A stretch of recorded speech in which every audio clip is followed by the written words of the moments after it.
important election year.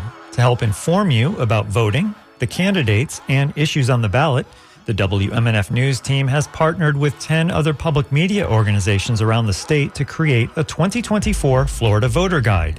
You can find it on our website at wmnf.org/vote.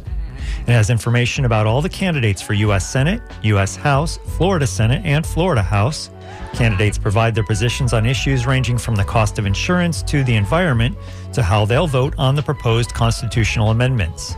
You will also find a tool to help locate the district you vote in, as well as how to register to vote and how to find your polling location. Tell a friend about WMNF.org/vote, information about candidates and issues in the 2024 elections in Florida.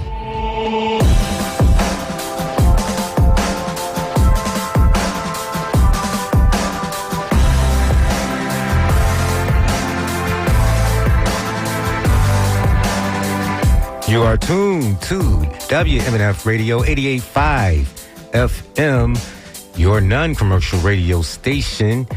This is the public affairs program called Community Speaks.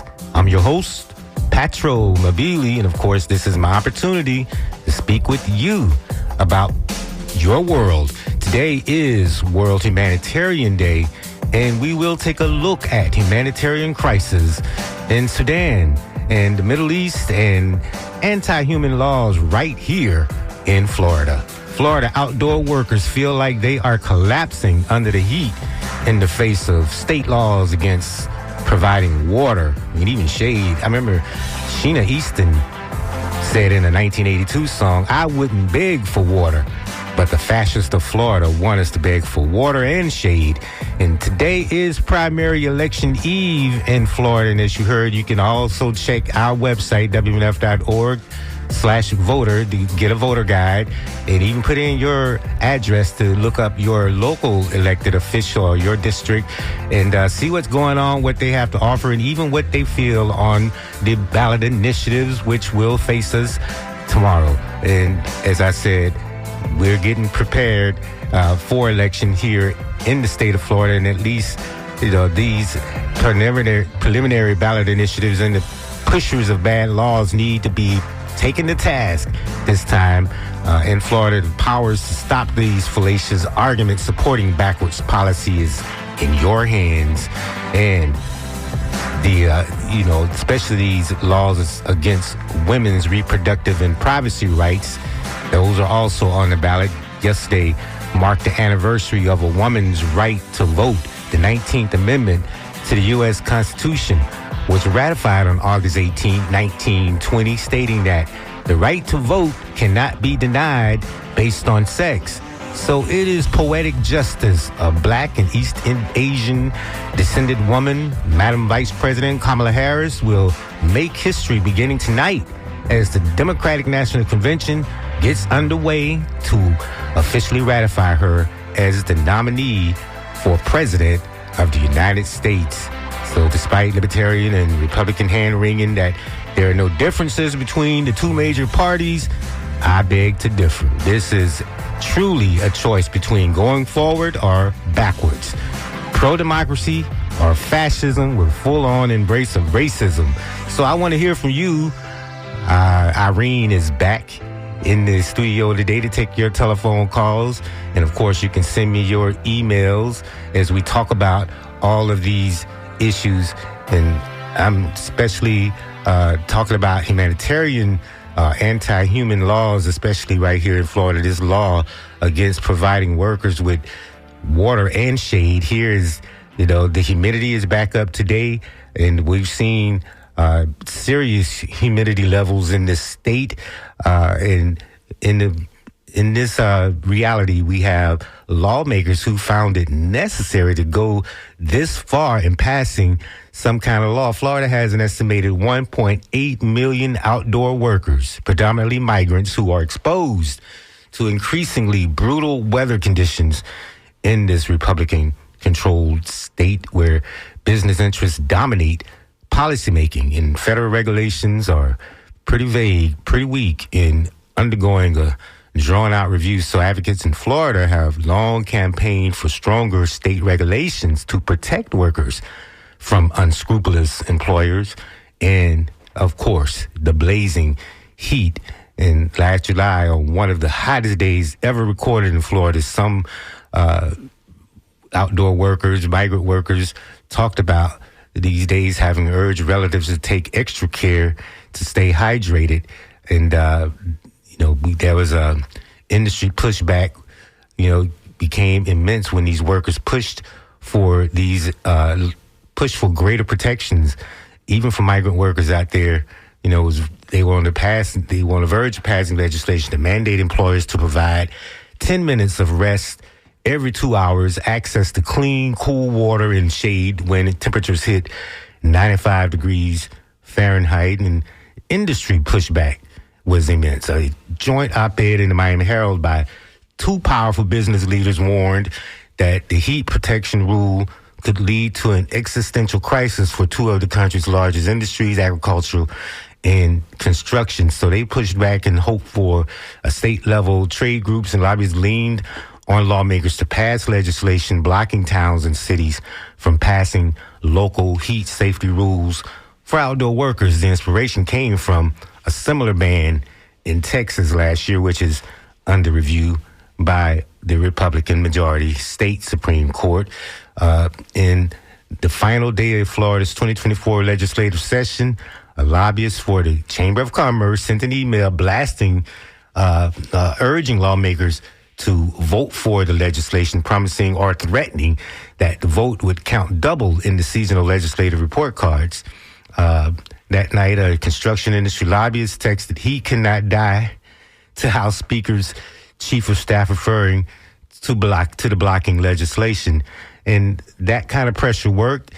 It also killed local efforts for a living wage, was quickly signed into law by Conron and the Republican governor and failed presidential candidate. The ban came into effect on July 1st of this year. The heat index soared. So in the middle of summer, we're getting these anti-worker laws and humanitarian laws. I think it's a violation of human rights, but is being upheld by these right-wing Supreme Courts. So these lawmakers claim that the ban on local protections would create a patchwork of rules that would hurt employers, and the current federal health and safety regulations are sufficient. And I, of course, beg to differ. Labor productivity began to decline when temperatures hit 79 degrees, dropping by 50% at 93 degrees Fahrenheit. So the hotter it got, the worse labor productivity became here in Florida.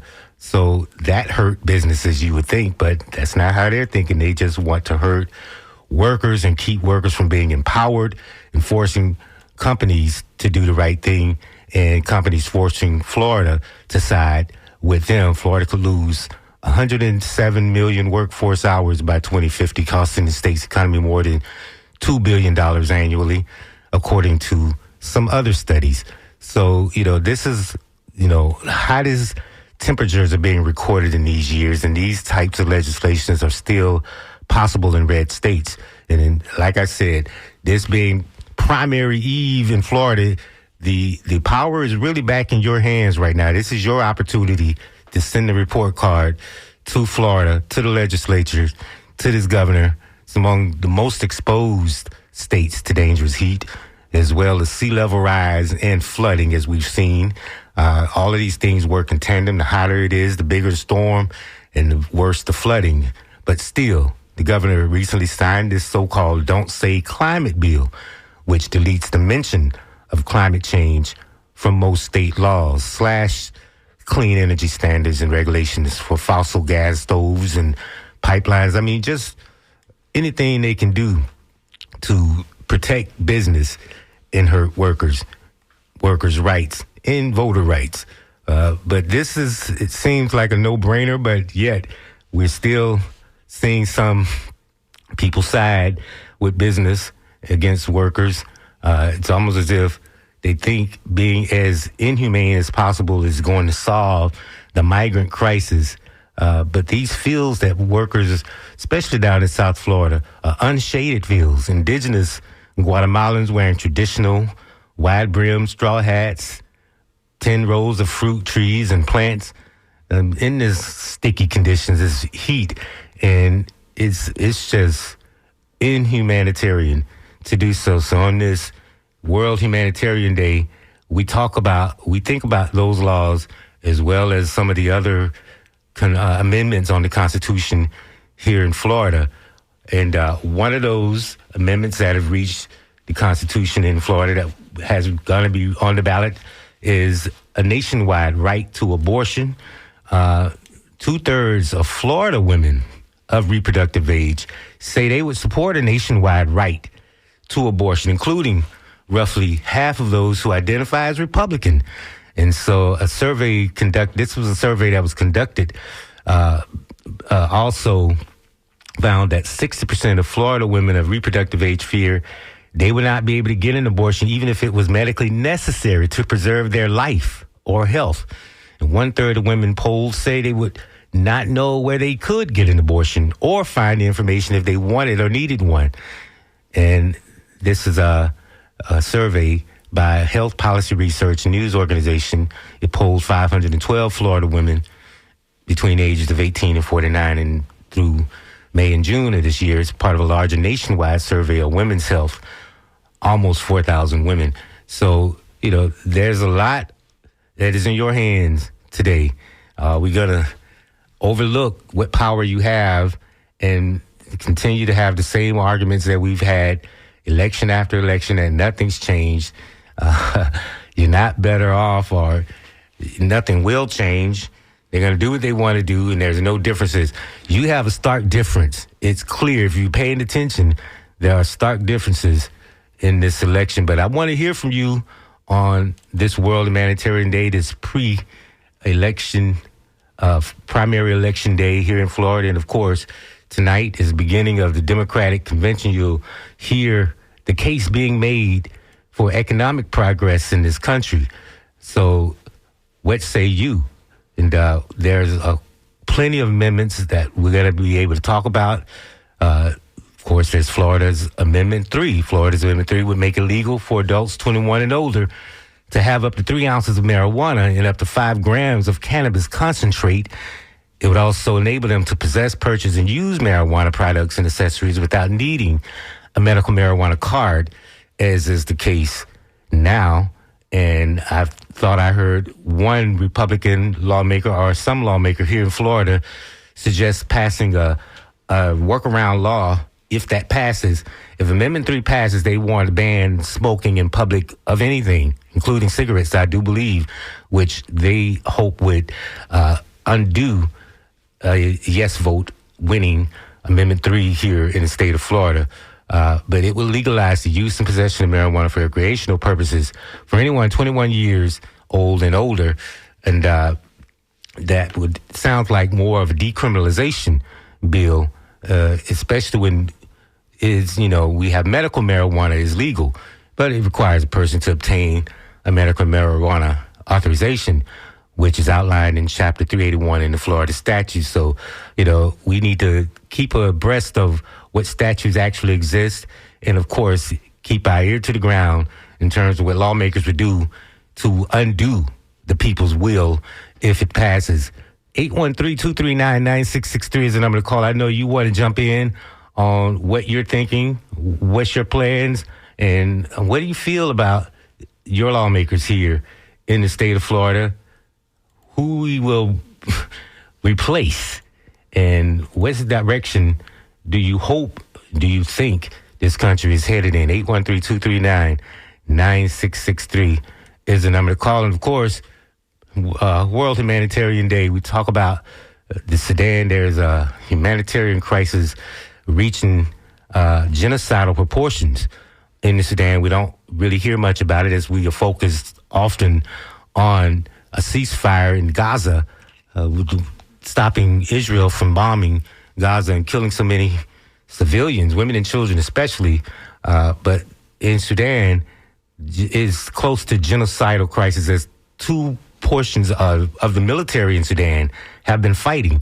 The last dictator of Sudan created a private force called the Rapid Response Force, and this small guard has been doing battle with the military in Sudan, the main military in Sudan, and so both sides have pretty much overlooked the effect that violence is having on the population, and therefore the fighting has created basically a genocide, as so many people have been killed in the process. We need to talk more and look more at what is happening on the continent of Africa.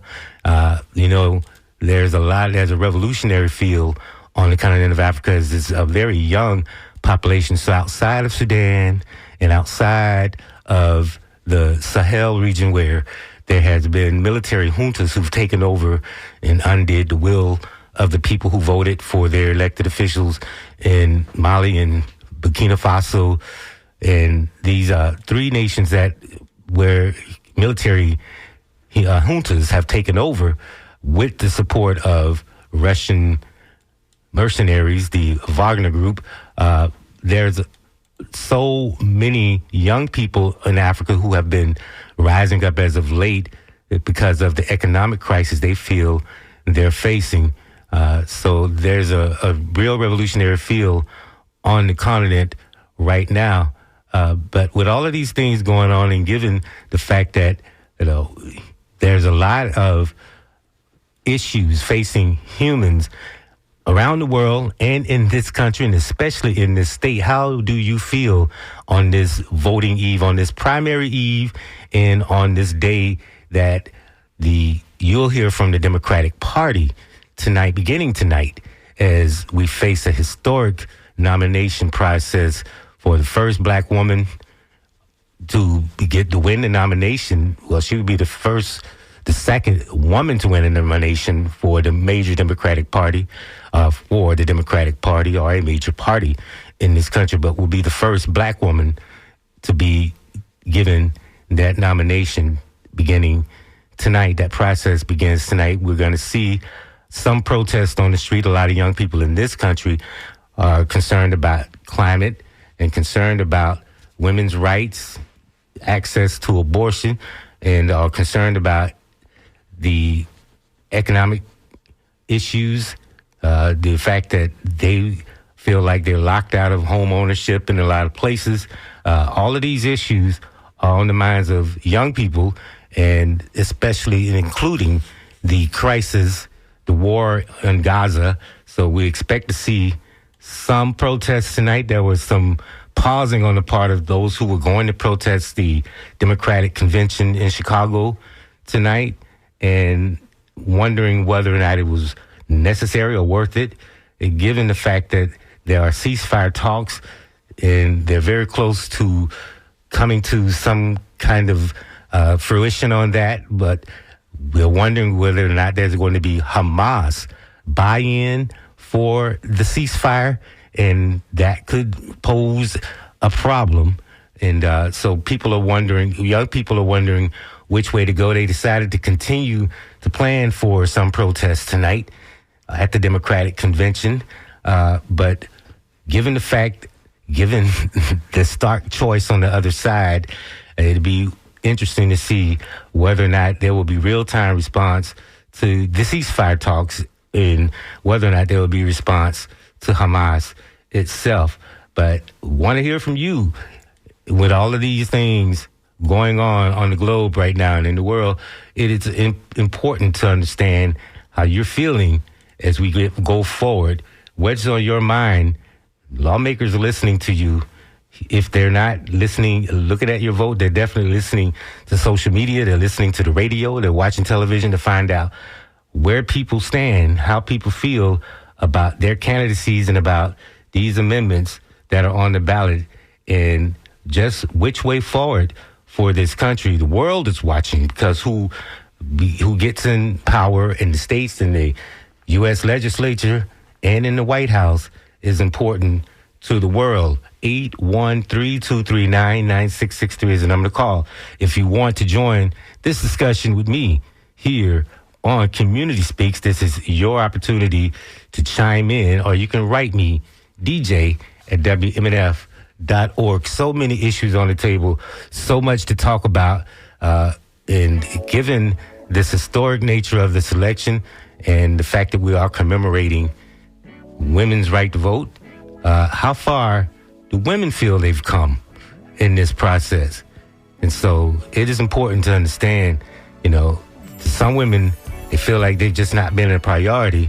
And there are people who have been vocal, especially these rich guys at Silicon Valley who've gone on record saying, especially the owner of one of the original owners of Facebook, Mr. Thiel, has said that ever since women have been given the right to vote, things have gone bad in this country. What does he mean by that? And is it just another indignant statement from a toxic male about something he really knows nothing about, and the fact that he's just some rich guy that's disaffected about really what happens to the rest of us? Do we even need to pay that any of attention? Because one thing that is true, we're not going backwards. We're not going back. There's whether you are a person who was celebrating the 1964 Civil Rights Act, 65 Voting Rights Act, or whether or not we're celebrating a woman's right to vote, given the fact that so many laws are designed to keep women in check. How do we feel in the decision 2024, top to bottom, especially these initiatives here in Florida? What we've seen in Florida has been an embarrassment as far as I'm concerned. The fact that there was even a necessity to pass these laws to protect against businesses, against, their need to do the right thing by workers, especially who work on the outside, is especially interesting and concerning to me, humanitarian who wants human rights to be protected for all. So what say you? 813-239-9663 is the number to call. One of these issues that I wanted to piggyback or go back to when we talked earlier this summer about the Florida opting out of the federal summer EBT program. The numbers are in now that over $255 million was left on the table in that process. Just another political decision that resulted in children going hungry and the state making its point that it just hates working as a red state with the federal government. It opted out of this federal summer program, the EBT program. And so people complained all summer about food prices. And here was the governor of Florida was not willing to help. The state of Florida, when it opted out, again, it left $255 million in aid on the table. It could get more than that, but it left at least that on the table. This is from the president of Feeding the Gulf Coast. And that his name is Michael Ledger. He has been making a point of responding to what the outcome has been by the governor blocking this program. It's also called the Sunbucks. It's run by the U.S. Department of Agriculture. And according to the department, Florida has more than 2,000 children who were eligible for this program. And parents can get a $40 a month for each eligible child.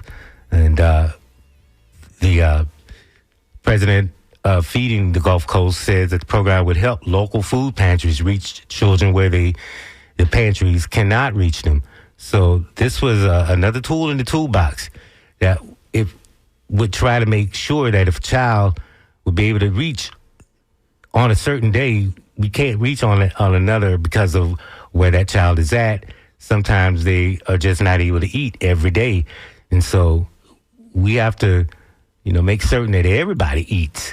Another, in my opinion, the reason for, we need to put more women in charge because they concern themselves more about the welfare of all 813-239-9663. I see that some of you have been trying to call as we are looking at the fact that the future is in our hands today. Do you believe that? Do you plan on voting tomorrow?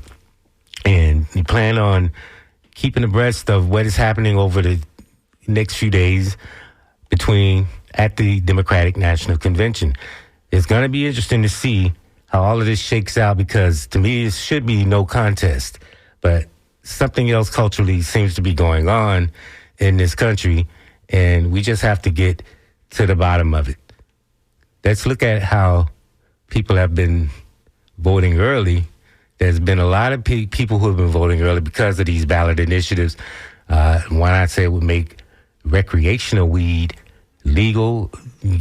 Also, Amendment 4, abortion access, seeks to restrict government interference and access to abortion before viability or when the woman's life is at risk. So, meanwhile, Amendment 3, of course, recreational marijuana. Amendment 4, abortion access. Remember those two as we head to the polls tomorrow. Or, if you've already gone, be interesting to know how you felt about those ballot initiatives. And of course, as you heard at the top of the program, you can go to a voter guide here at WMNF.org to look at your elected officials and how they have been speaking about these ballot initiatives. It's important to understand where everybody's coming from. And of course, we'll definitely want to hear from you. But you can go to WMNF.org/voter to look at the voter guide. And that way you'll get a clear understanding of where those who you are going to empower to make a difference.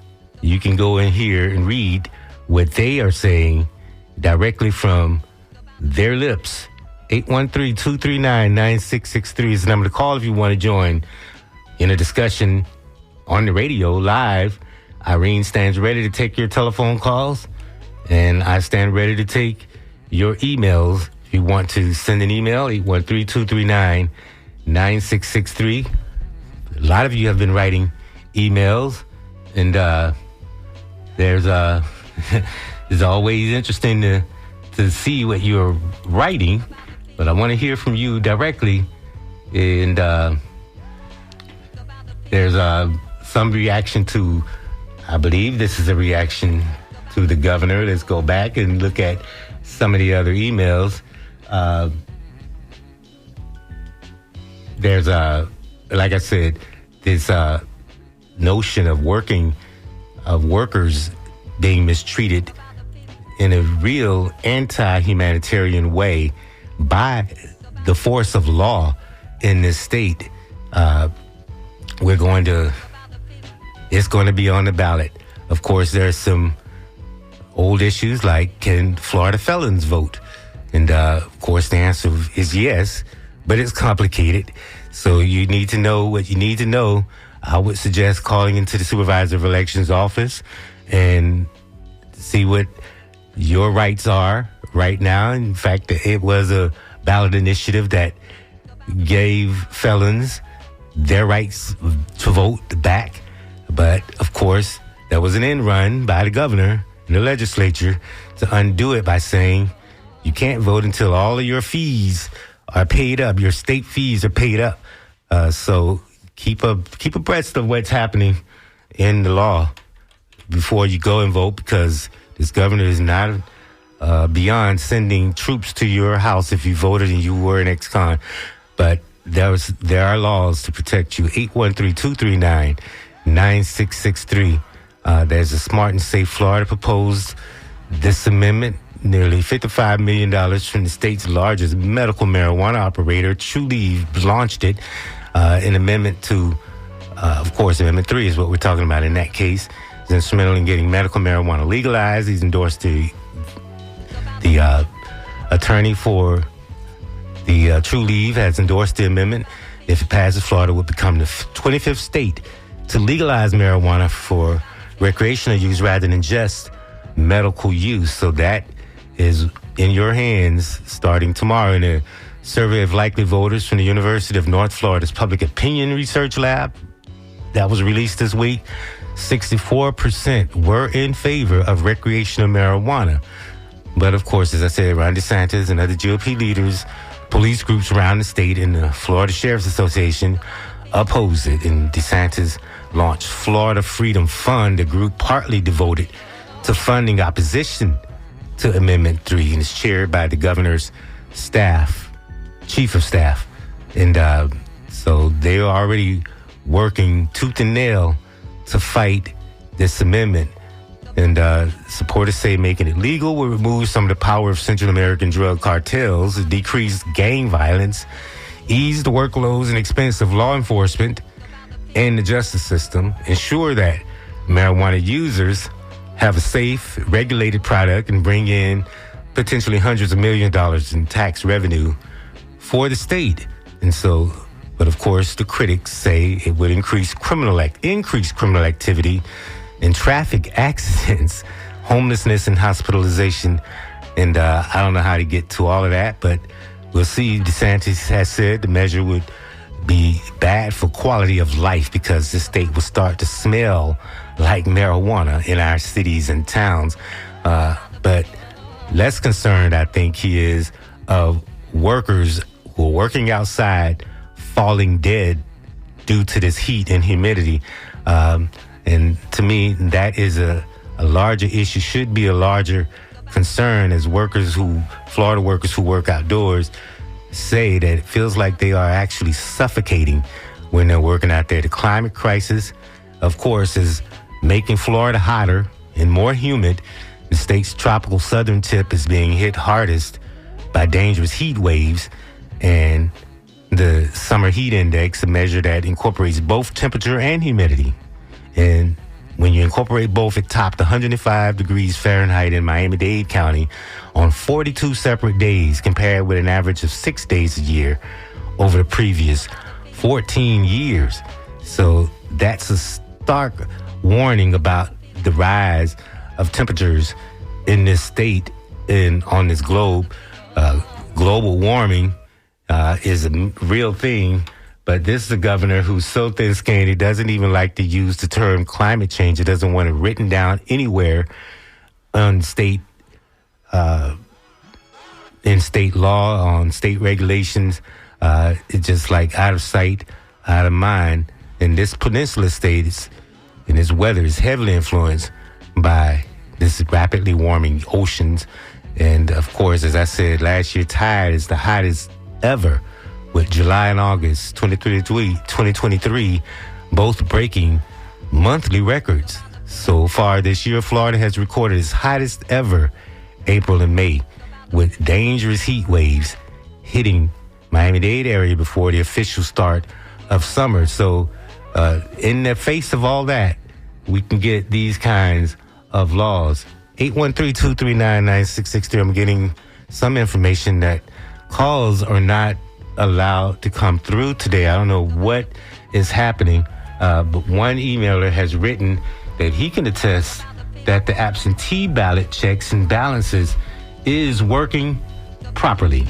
And this emailer said they dropped off their absentee ballot on Saturday and Sunday evening, had an email stating the signature doesn't match, and full disclosure, by signature looks like chicken scratch. So I hear you. I feel you on that. And but this emailer called the election office this morning and was directed to the form that they needed to submit to their office along with their signature. And this emailer said they were satisfied with this experience and confident with the entire elections team, the elections team members. So I've worked the elections office, and these people work tooth and nail to make certain that the process is fair and open to all. And so we're gonna hope that this continues. But at the end of the day, we hope that the right electors are sent from Florida, because I think they're playing, especially in November, to run some real tricks on the Republican side. But Ron DeSantis is well known, according to another emailer, for violating human rights as far back as when he worked at Guantanamo Bay as a supposed defense lawyer for prisoners there while he watched them get waterboarded and tortured. That's from Dover, Florida. That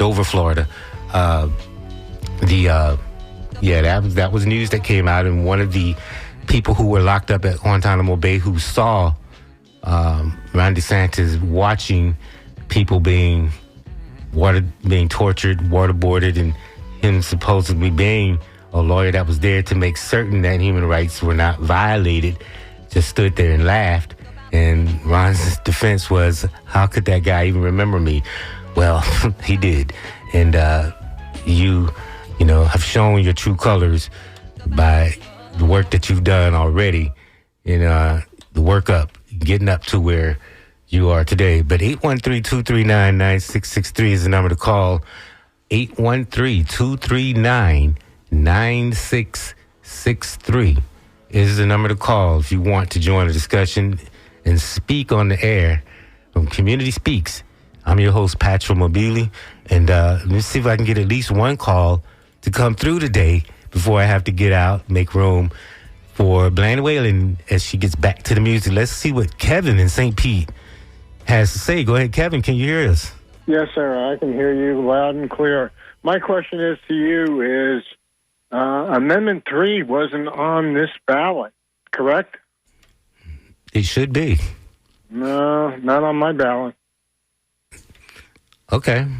Maybe you should call up to the supervisor of elections, but maybe not in the primary. I think it's going to be on the November ballot. You're right. Yeah, it is. November ballot. It's good to be on. But this is an opportunity for the preliminary vote, tomorrow. Mm-hmm.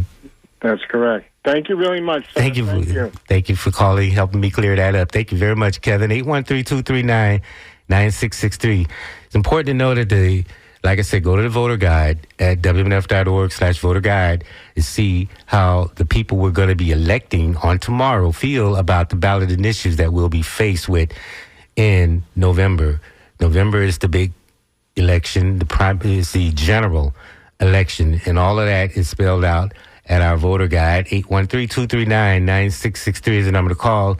And I'm getting your emails very well. You can email me at dj@wmnf.org so that we could see, at least read what you have to say about all of the issues that are facing us, including the in the primary election and the ballot initiatives that are coming in November. It's important to understand that there are people working hard to send a lot of disinformation and misinformation. There are going to be people working in Silicon Valley to try to confuse you, to show you, to tell you that your voting location is an erroneous place, try to mislead you. There's these people are desperate right now to maintain power, and this is one way they're able to do so. And of course, the other way is responding to the demands of capital, which is why we're ending up with the suffocation law, the law that makes it illegal to give workers, outdoor workers in this Florida heat, water and shade. And that's also translated to some voter suppression laws in that you can't even give people standing in line at a polling site water. Doesn't make sense that you're trying to make people feel as uncomfortable as possible, and inhumane laws are working hard to do that. Lawmakers who are insisting that this is the way to build accumulate political power in this country is to be as inhumane as possible. This is your opportunity to send a message to them in these primary elections. But as we've talked about some of the amendments, there's still some questions about the medical marijuana. A lot of people still have questions about how that law is working. You can go and find a list of qualified physicians in Florida and their locations that specialize in diagnosing patients for medical marijuana cards. But Amendment 3 is about furthering that freedom and decriminalizing all of this. And, of course, police groups who want to make certain that their jobs are secure are against it. We're also, in terms of some of the people who are on the ballot, we're watching the public, not just the public defender's office, but the prosecutor's office, because we've seen some undemocratic behavior in this state where governor looked around for some Democrats that he could go after and went after anybody who stated their dislike of the abortion ban here in Florida, the 6-week ban. And Andrew Warren, who was the prosecutor in the state in Hillsborough County at the time, said that that was a law that was a violation of women's privacy rights, violated the state's constitution. And because of those statements, he was suspended, fired from his job by this governor, and installed Susie Lopez, the current prosecutor, in his place, despite the will of the people. Very anti-democratic behavior in the state. And Andrew Warren almost didn't continue to fight to be reinstated in his job, even though a federal judge agreed with him. The judge said that he was powerless to give him his job back, but felt that he wasn't going to continue to fight after that, because he thought that if he did succeed in getting his job back, that the governor would just fire him again, suspend him again. And we're talking about laws that wasn't even on the books at the time of that suspension. And so, but he had second thoughts and decided he'd give the voters an opportunity to weigh in again. And it's made him very much a martyr in this state, along with Monique Worrell in Central Florida, the prosecutor there, who has suffered the same fate. And so it's going to be interesting to see if, of course, he wins again. Will DeSantis just suspend him again because of his speaking out against something that angered the governor? 813-239-9663 is the number to call. Of course, a lot of people believe what this next emailer has believed, that the governor has been using Florida as an incubator for his 2025 plans, maybe his 2028 run. But of course, this emailer says, shame on him. 813-239-9663. Let's go to Jacksonville, see what Jiminy has to say. Go ahead. Hey, I really, everything you've said so far has been really great. Some of the conflicts in Africa that you mentioned, I haven't heard of yet. Like, of course, I've heard of Sudan, I've heard of Congo, and I know, like, the main focus right now for a lot of protesters is Gaza. But I think we really, and I hope, I'm trying to follow it as close as I can, but I hope they keep up with the protests happening. Because even if they listen, even if these promises that they're making now don't turn out to be as empty as all of the rest of them that they've made so far this year, we still need to be protesting for all of the rest of humanity that is so struggling right now. Because it's one struggle, and if we can work together to help a part of it, then we need to shift our focus to work on the rest of it. Yeah. But I think locally, I'm very concerned about the ban on the heat, like help with heat that you're talking about as well.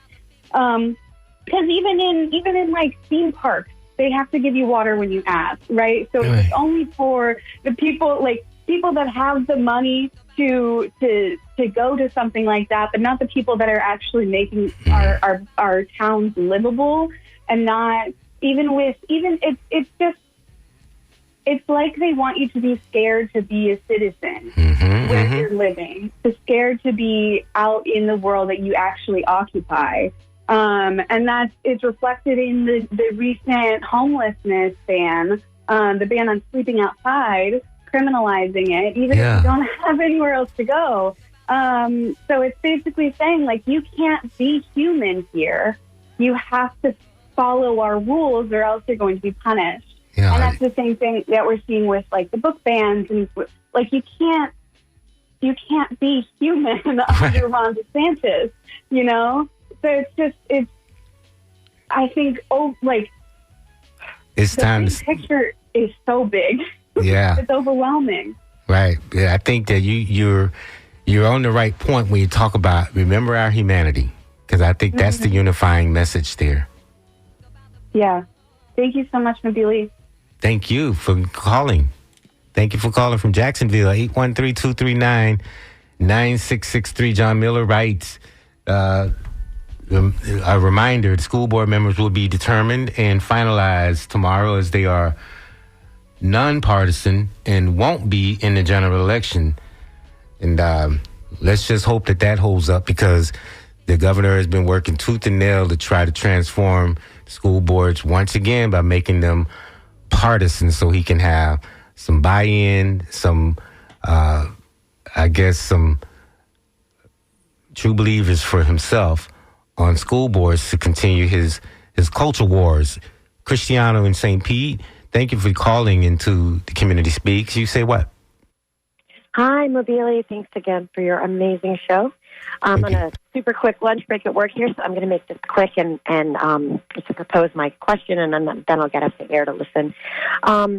Thanks for bringing up, and I only caught part of the show since I've been at work, but I love that you brought up Andrew Warren. And quickly, I just want to say, you know, I heard a wonderful program on 88.5 a few weeks ago, I think it was, when they told the story about the gentleman who had been accused of a crime he didn't commit. He was convicted and was in jail, I think, up to 40 years. He's since been released, and his story was amazing. And he did say, you know, they asked him in the interview if Susie Lopez had been in office, do you think you would have been released? And his answer was no, absolutely not. And since then, as we know, Susie Lopez and others have not shown any remorse. They have not admitted they were wrong. And I try to follow Hillsborough politics as best as I can, but I'm in Pinellas, so I can't vote. But I really think, I really hope the listeners out there are really taking that into consideration when they vote. Yeah. The other thing is Rick Scott, and I'm just baffled by this. This guy did, as we know, 8 years as our governor. He was reelected. Now he's in the Senate. Debbie Merkersall Powell, hope I'm pronouncing her name right, is running against him. I really think she's great. Loved some of the agenda she spoke of on MSNBC a few weeks back. But from what I see recently, she is not leading in the polls. And I would love to hear, quite frankly, from some Republican listeners out there to call in and please give us all some type of tangible, logical reason why they keep reelecting this man, this monster. Sorry, to be completely frank. You know, he got rid of tenure for K-12 teachers back in 2010. Nobody seems to want to remember that or speak about that. He just put out a commercial saying he's a proponent of IVF when he has voted against codifying IVF, and he stole so much money from Medicare.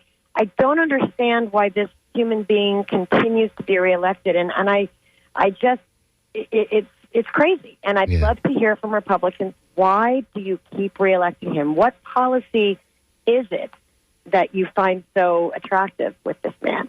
So I will leave it at that, but thank you again for your amazing show.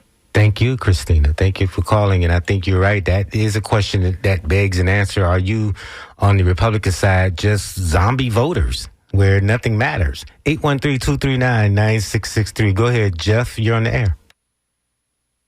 Hey, it's Justin. Justin. Thank you. Sorry about that. Thank you. No, dude, I love your show. I'm actually a pretty big fence rider. I grew up extremely poor. I've lived my entire life in Florida. I grew up mostly Democrat. And now I went from neutral to Republican, and I can explain why if anybody wants to know. Yeah, it's pretty simple. This country's so divided with left and right. There's no equality anymore on either side. It's just a war of you're wrong, and nobody listens to each other anymore. But if you vote neutral, you get nowhere anyway because nobody wins neutral. So, but my biggest reason is I want Amendment 3 to go through. I'm all for it. I want people to have the rights over their own bodies. I'm all for that. I grew up in construction. I want people that work outside to have water and timeouts. Go for it. But the policies of everything that's happened in this country for the last 4 years, and the policies are so bad. We're giving more money away to other countries and to other people's means than our own. And that's a big problem. Nobody's taking care of us first. Well, the United States, I hear you. I hear that. But the United States is not an island. It can't it can't just ignore the rest of the world. Oh, I agree completely. I do. I agree with you 100%, man. But the frustrating part to me is, my wife and I, we went from being very poor to now we're middle class. We both work 60 hours a week each. We have 6 children. We bust our butts. We don't do anything for free. Nothing's given to us for free. Not one penny. And once you reach that level of where, okay, you've earned it finally after working 30 years, then you kind of change your views on, well, why is my family giving all of our tax money to somebody who just doesn't want to try? And that's a problem. There's a lot of people, especially in Florida, that just expect a handout. And, I don't agree with it anymore because I've actually earned my way. I went from construction to working indoors to working the same job now for 32 years. And I hear that. If people really want to be successful, go be successful. And people, yeah, that's true. And people do that. And yet the laws, you seem to be voting against your own interests because, like I said, you're saying that you're giving the money away to other countries or people are coming here and not earning their way. But a lot of the immigrants, for instance, it's been shown they are paying in the taxes and getting no benefit for it. So I don't understand that. I mean, one of the biggest kickers for me, too, is I grew up in construction. Mm-hmm. I watched the construction industry get destroyed by illegal workers, and it still happens every day in Florida. There are more illegal workers in Florida and Texas than anywhere in the world, especially in construction. But I don't understand how you feel like the workers destroyed the industry. I'm not getting that, Jeff. No, the people that hired the workers destroyed the industry. All right. I'm not saying it's just them. But that's their own greed, isn't it? It is, and that's what I'm disagreeing with. Mm-hmm. My family grew up in Port Richey, in Shady Hills, very poor. And then our construction company took off. But then it took a dip again because all the work that we did, you'd have 30 or 40 dudes pulling up in a van, and they do it for half the price. And it's like, that broke my heart. Because, I want them to work. That's cool. Go ahead and get your work. But if one person is succeeding is destroying someone else's, but you're on one side or the other, then it's the same argument. These people are destroying us, and then it's the other side of they're destroying me. And it's a never-ending tornado of everybody's wrong and nobody's ever right. But by voting Republican, though, you're sending them the message that you agree with these policies. That's what I'm saying. I'm not voting. Well, that's the kicker, too. What's wrong with our country where we can't vote? Why is that a broken system? You can't vote? Why can't I say, well, that's what I'm saying. Why can't I say on this issue, I want this? Mm-hmm. On this issue, I want that. Why can't we? Why is our country so divided that once you registered, you're actually stuck where you can vote? I think it's disgusting. Well, that would mean you need to open up the primaries. That's how you fix that. Jeff, let me see if I can get one more person in. I appreciate your call. Let me see what this caller has to say. Well, I'm sorry, Jeff. We had to go. That caller is out of that caller left. But, Jeff, thank you for your call. That was honest questions. And we'll be giving more credence to all of these issues because I think that your feelings are being exploited. And I think that we need to talk about how the powers that be are exploiting these issues and pitting workers against one another, pitting countries against one another. That's my time. This has been Community Speaks. I'm going to get out and make room for the scoop that's coming your way next, locally produced news. And then we're going to make way for the music. Vanuela is going to get us back to the music, but it's the Music Monday. But this has been Patrick Wabili, host for Community Speaks. And we'll pick up these conversations after you have your voice heard in the primary election coming up tomorrow. So I'll be back next week. Thank you for joining me and calling me and writing me here on Community Speaks, WMNF Tampa.